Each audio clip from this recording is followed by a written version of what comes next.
नाज़रीन अस्सलाम वालेकुम, आप देख रहे हैं हमारा यूट्यूब चैनल और फेसबुक पेज। मैं हूं आपका मेज़बान गालिब सुल्तान।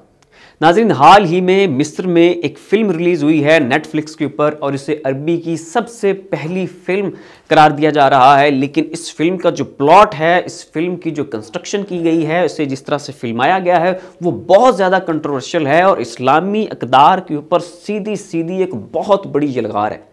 नाज़रीन, उस फिल्म में ये दिखाया गया है, शराब पीना दिखाया गया है, उसमें हमजिन्स परस्ती दिखाई गई है। उस फिल्म में नाज़रीन मुआशके, शादीशुदा लोगों के मुआशके दिखाए गए हैं। इसके अलावा उसमें ये दिखाया गया है कि एक खातून है जिनका नाम है मुन्ना ज़की, वो उसमें जो अपना ज़ेर जामा है वो तक उतार देती हैं। वो बहुत ज़्यादा फाश लिबास पहनती हैं। मुख्तलिफ करैक्टर्स जो हैं वो आपस में मिल बैठ के जो जिनसी अमल होता है, जो सेक्स होता है, उसके ऊपर डिबेट करते हैं, एक दूसरे के तासुरात लेते हैं। ये चीज़ उसमें दिखाई गई है। मज़ीद नाज़रीन, उसमें एक सीन ये होता है कि कुछ दोस्त मिलके बैठे होते हैं, उनमें से एक दोस्त उठता है, उन सब के फ़ोन कलेक्ट कर लेता है। उनके फ़ोन कलेक्ट करके फिर वो एक टेबल के ऊपर रख दिए जाते हैं और ये कहा जाता है कि आप में से कोई भी अब अपना फ़ोन नहीं उठाएगा, कुछ भी प्राइवेट नहीं है और जो कुछ भी होगा आज सब देखेंगे। तो फिर नाज़रीन बहुत सारे टेक्स्ट मैसेजेस आते हैं, उन लड़कों की गर्लफ्रेंड्स के टेक्स्ट आते हैं, उनकी माशूकों के टेक्स्ट आते हैं, जिन्हें सब फिर मिल के बैठ के पढ़ते हैं और सब के भांडे वहाँ पर फूट जाते हैं। तो नाज़रीन इस तरह की ये सारी चीज़ें उस फिल्म में दिखाई गई हैं। इस फिल्म को डेयरेस्ट फ्रेंड का नाम दिया गया है। तो नाज़रीन ये जितनी भी उसमें आप इन्हें तालीमात कह लें, ये जितनी भी उसमें तालीमात दिखाई गई हैं, ये जितना भी उसमें सबक पढ़ाए गए हैं, ये वो सबक हैं जो मगरिब में एप्लीकेबल है। ये वो सबक है कि जो अमेरिका में चल सकता है, यूरोप में चल सकता है, ऑस्ट्रेलिया में चल सकता है, न्यूजीलैंड में चल सकता है, यूके में चल सकता है। लेकिन ये वो सबक, वो तालीमात और वो इक़दार नहीं है कि जो मशरिक में एप्लीकेबल हो। और अगर इसी तरह की मज़ीद फिल्में आना शुरू हो गई और नेटफ्लिक्स के ऊपर पहली फिल्म ही अरबी में इस तरह की आई और मज़ीद इस तरह की फिल्में अगर आती हैं, तो आप खुद सोचें कि हमारे जवानों का क्या हाल होगा। नाज़रीन ये वो चीज़ें होती हैं, अगर हम ऐसी फिल्में देखेंगे तो एक नौजवान अगर ये फिल्म देख रहा है, एक कम्युनिटी अगर इसे फिल्म देख रही है, तो वो अगर अपने आप को ये बात समझा भी ले कि मैंने इन जैसा नहीं बनना और मैं ये सिर्फ देखने की हद तक है और मैं बस अपनी थोड़े से लम्हे के लिए अपने आप को इंटरटेन कर रहा हूँ, तो ये बात सिर्फ इस हद तक महदूद नहीं रहती है। बातें सबकॉन्शियस में बैठ जाती हैं और फिर आप इनवॉलंटरी वो चीज़ें करना शुरू कर देते हैं, लाशऊरी तौर पर वो चीज़ें करना शुरू कर देते हैं और आपको अंदाज़ा ही नहीं होता कि आप कहाँ पर पहुँच चुके हैं। और अगर नाज़रीन ये हमारे नौजवानों को इन किस्म के कामों पे लगा देंगे और अगर पूरे मिडिल ईस्ट के सभी मुसलमान ममालिक के सभी नौजवान इस तरह की फिल्में देखना शुरू कर देंगे और इस तरह का कंटेंट देखेंगे और उनकी ज़िंदगियों में अगर इस्लाम ख़त्म हो जाएगा, तो फिर तो हमारी शनाख्त ही ख़त्म हो गई। तो इस फिल्म के ऊपर नाज़रीन मिस्र के अंदर बड़ी कंट्रोवर्सी शुरू हो गई है। मामला पार्लिमान तक पहुँच गया है। राइट विंग और लेफ्ट विंग के दरमियान इस मामले के ऊपर बड़ी जंग शुरू हो गई है। कुछ नाज़रीन जो क़दामत पसंद है मिस्र के, वो तो इस जो मूवी है इसके सख्त खिलाफ बोल रहे हैं। यहाँ तक कि मिस्र के बहुत सारे अदाकारों ने भी इस फिल्म की मजम्मत की है। नाज़रीन मुस्तफ़ा बाकरी मिस्र के रुकने पार्लियामेंट भी हैं और ये एक बहुत बड़े जर्नलिस्ट भी हैं। इन्होंने भी इस फिल्म की भरपूर मजम्मत की है, जबकि जो लेफ्ट विंग वाले बंदे हैं, वो जो सुर्खे हैं और जो लिबरल्स हैं, वो इस फिल्म की फेवर में आके बैठ गए हैं, इसकी भरपूर सताइश कर रहे हैं, तारीफ़ें कर रहे हैं और कह रहे हैं कि जी ये आज़ादी के ऊपर कदगन है, ये कदामत पसंद सोच है, इन फिल्मों को थिएटर्स में चलना चाहिए, सिनेमा हॉल्स में चलना चाहिए। जिस बंदे का दिल करता है वो जाके देखे, जिसने नहीं देखना वो कमरे में बैठे और इसके ऊपर सवाल जवाब शुरू ना किए जाएँ और इसके ऊपर जनाब जो है वो कदगन ना लगाया जाए।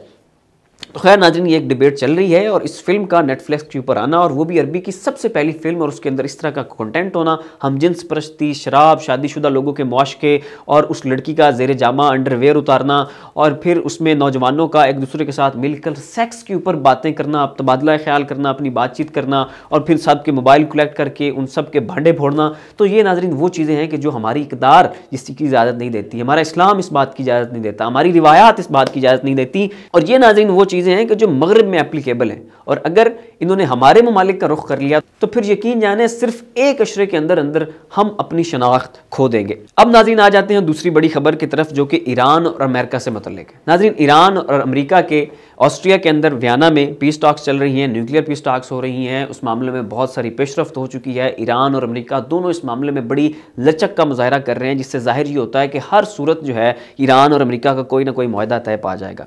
अब इस मामले के ऊपर नाज़रीन ईरान ने अपने कुछ तहफ़्फ़ुज़ात का इज़हार किया और उन्होंने कहा कि ये जो रिचर्ड नेफ्यू नाम का बंदा है और इसके जो 2 सब ऑर्डिनेट हैं, यानी कुल मिला के 3 बंदे, रिचर्ड नेफ्यू और उसके 2 सब ऑर्डिनेट 3 बंदे, ये वो 3 बंदे हैं कि जो नहीं चाहते कि ईरान और अमेरिका तक की न्यूक्लियर पीस टॉक्स सक्सेसफुल हो चुके हैं और ईरान ने उनके ऊपर इल्ज़ाम लगाया कि ये ज़ायोनिस्ट हैं, ये सौनी हैं, ये इसराइल के लॉबियस्ट बंदे हैं। और मज़ीद नाज़रीन, ईरान का कहना था कि यही वो 3 बंदे हैं कि जिन्होंने 2015 में हमारे ऊपर बड़ी सख्त शराइत लागू की थी और उसके बाद फिर जो सेक्शंस दोबारा उस 2018 में जब डोनाल्ड ट्रंप इस माहदे से यकतरफा तौर पर निकल गया और उसके बाद फिर ईरान के ऊपर जो सैंक्शंस लगाई गई, उन सैंक्शंस के लगाने में भी इन 3 लोगों का बहुत बड़ा हाथ था और इन्होंने हर मुमकिन कोशिश की है ईरान को दबाने की, क्योंकि ये इसराइल के बहुत सगे हैं, इसराइल की लॉबी के बंदे हैं, ज़ायोनिस्ट हैं और बुनियादी तौर पर ये सुन्नी किस्म के यहूदी हैं। तो इसलिए ईरान ने अपने तहफ़्फ़ुज़ात का इज़हार किया कि भाई इन 3 बंदों को निकालो, अगर ये 3 बंदे यहाँ पर रहे तो आपकी और हमारी जो पीस टॉक्स हैं ये कभी भी कामयाब नहीं हो सकती। नाज़रीन, जो बाइडन ने ईरान के इन तहफ़्फ़ुज़ात का खैर मकदम किया है और इन 3 लोगों को कि जिन्होंने ईरान के ऊपर सैंक्शंस लगानी थी और वो सारा ड्राफ्ट उन्हें तैयार करना था, जो बाइडन ने इन 3 लोगों को उस मीटिंग से, उस कैबिनेट से नाज़रीन फ़ारिग कर दिया है और इनसे इस्तीफ़े ले लिए गए हैं। इसके ऊपर नाज़रीन जो बाइडन को बड़ा तनकीद का निशाना बनाया गया, उन्हें बड़ा बुला भला कहा गया, लेकिन जो बाइडन ने किसी का प्रेशर नहीं लिया, किसी की बात को कोई फ़ुकत और अहमियत नहीं दी और चुपचाप इन 3 बंदों को निकाल दिया गया। अब नाज़रीन, ईरान को अगर आप देखें तो एक तरफ ईरान ने इसी हफ्ते अपने वज़ीर ख़ारजा को भेजा है चाइना, और चाइना और ईरान की बहुत बड़ी ट्रेड डील फाइनल हुई है जिसके तहत चाइना ने ईरान में इंफ्रास्ट्रक्चर बिल्ड करना है जबकि ईरान ने बदले में चाइना को तेल देना है। तो अब नाज़रीन मज़ीद ये भी आप सुन लें कि ये जो सारी ट्रेड डील हुई है ये मकामी करेंसी में हुई है, यानी ये डॉलर में डील तय नहीं पाई है। और दूसरी तरफ इब्राहिम रईसी विज़िट करते हैं रशिया का, रशिया के विज़िट के दौरान भी ट्रेड डील्स होती हैं, वहाँ पर वो मसाजिद में बाजमात नमाज़ पढ़ते हैं, रूस के पार्लियामेंट से खिताब करते हैं, वहाँ पर वो अमेरिका को धमकियाँ देते हैं, उन धमकियों के ऊपर पूरे रूस के पार्लियामेंट में तालियाँ बजती हैं। पुतिन और इब्राहिम रईसी की आपस में 1-on-1 मुलाकात होती है। इस मीटिंग का दौरानिया 3 घंटे तक रहता है। तो नाज़रीन, अमेरिका ने तो ईरान को दीवार के साथ इसलिए लगाया था ताकि ईरान को नुकसान हो, उसे माली बहरान का सामना करना पड़े और अमेरिका को इससे फ़ायदा हो। लेकिन नाज़रीन, ईरान को दीवार के साथ लगाने का उल्टा नुकसान अमेरिका को हो रहा है कि भाई ईरान तो उसी तरह अपनी ट्रेड डील चाइना के साथ भी चला रहा है, रशिया के साथ भी चला रहा है। रशिया और चाइना इस बात का बिल्कुल भी कोई असर नहीं ले रहा है कि अमेरिका ने ईरान के ऊपर पाबंदियां लगाई हुई हैं और इनके साथ ट्रेड की सूरत में हमें भी किसी नुकसान का सामना करना पड़ सकता है। तो चाइना भी ईरान के साथ ट्रेड कर रहा है अमरीकी पाबंदियों के बावजूद, और रशिया भी ईरान के साथ ट्रेड कर रहा है अमरीकी पाबंदियों के बावजूद। तो नाज़रीन, यहाँ पर जो बाइडन देख रहा है कि हम ईरान को जितना दीवार के साथ लगा रहे हैं इसका उतना फ़ायदा ईरान को हो रहा है और अमरीका के बड़े दुश्मनों को हो रहा है। तो इसलिए नाज़रीन उन्होंने ईरान के लिए थोड़ी सी स्पेस पैदा करने का फैसला किया है और इसी किस्म के खदशात जो है वो पाकिस्तान के हवाले से भी जाहिर कर रहे थे कि अगर पाकिस्तान का गला दबाने की कोशिश करेंगे तो उस सूरत में पाकिस्तान भी चाइना और रशियन ब्लॉक की तरफ बहुत ज़्यादा झुक जाएगा, जो कि अमेरिका के लिए बड़ा खतरनाक साबित हो सकता है। तो इसलिए यह भी कहा गया था कि पाकिस्तान के लिए भी अमेरिका जो है वो स्पेस पैदा करेगा और इसी तरह की स्पेस जो है वो अब ईरान के लिए भी पैदा की जा रही है। और हालिया जो 3 बंदे जो बाइडन ने निकाले हैं, जिसमें रिचर्ड नेफी और उसके 2 सबऑर्डिनेट शामिल हैं, उन्हें निकालना भी नाज़रीन इसी हदफ का हिस्सा है। नाज़रीन, फिलहाल के लिए इतना ही। ऐसी मज़ीद अपडेट्स के लिए देखते रहिए हमारा यूट्यूब चैनल और फेसबुक पेज। इसके साथ अपने मेज़बान गालिब सुल्तान को इजाज़त दीजिए। अपना ख्याल रखिएगा। अल्लाह हाफ़िज़।